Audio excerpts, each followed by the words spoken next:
I remember that Archbishop Thabo Makgoba was saying that a couple of days ago he blessed the body using water. I'm Catholic, so we call it holy water.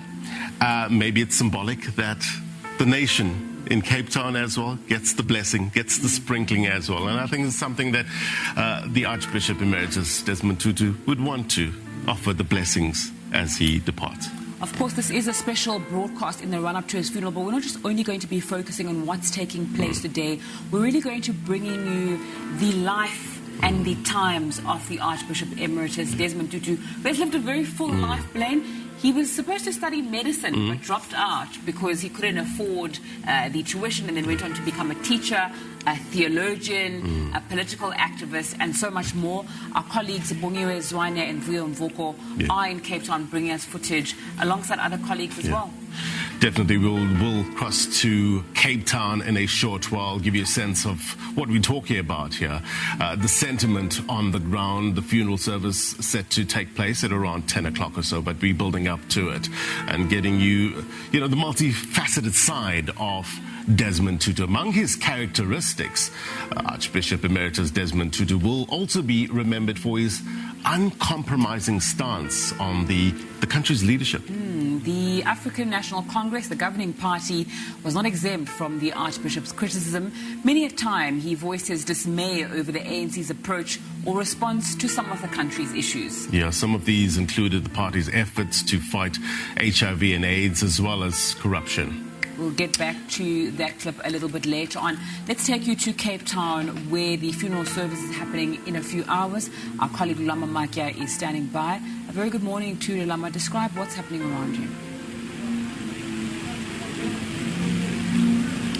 Good morning, Zinga. It's pouring. It's raining hard here in Cape Town. And while rain can be messy because it disrupts plans, we have to make other plans as the media now. We have been even removed from the earlier spot that I was at by those flowers. But the reason is not the rain per se, and Zinga, it's because this is security is tightened here, and it's because that place now is sealed off. Remember, it's the place where people have been coming to pay tributes to the Arch. So it's sealed off now. I guess the people in charge of this funeral will then remove those bouquet of flowers and put them somewhere else where they have to be. I'm talking about rain. We normally associate rain with blessings. It's a sign of blessing. And it started raining actually on the first day of the public viewing of the body. When it arrived, the weather was fine, it was warm.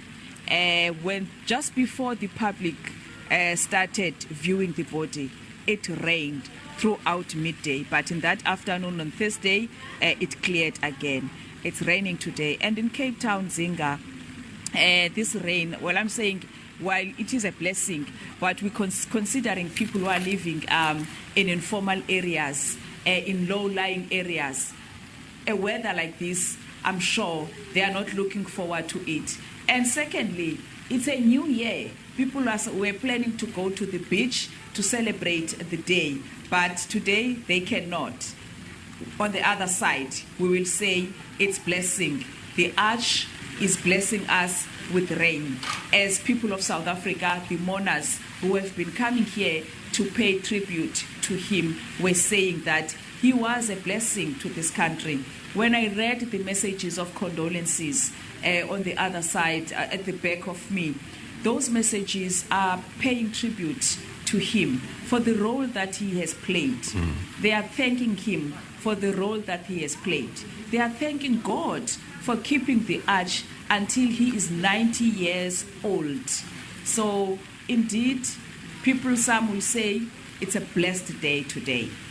Yeah, no doubt a sad moment, but one would say a moment of grace when you thank the Lord for a life well lived. Those are not my words, those are the words of the Anglican Archbishop Makoba, who was speaking about a couple of days ago. Lulama, talk to us about the rain and its effect on today's proceedings. Help us understand the logistics of today in the build-up to the funeral.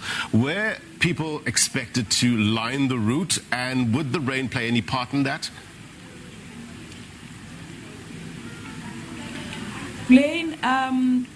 Definitely. For instance, the public, only let me start by saying that only 100 people are allowed inside the church for the funeral service, because it's in line with COVID-19 protocols. So the public was supposed to go and view the funeral proceedings at the Grand Parade. The Grand Parade, there is no shelter.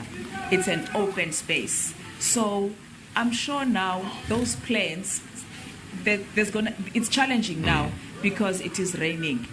And maybe there's a possibility also, Blaine, that it's going to have impact on people coming out because it is raining. We don't know. Arch is loved by many.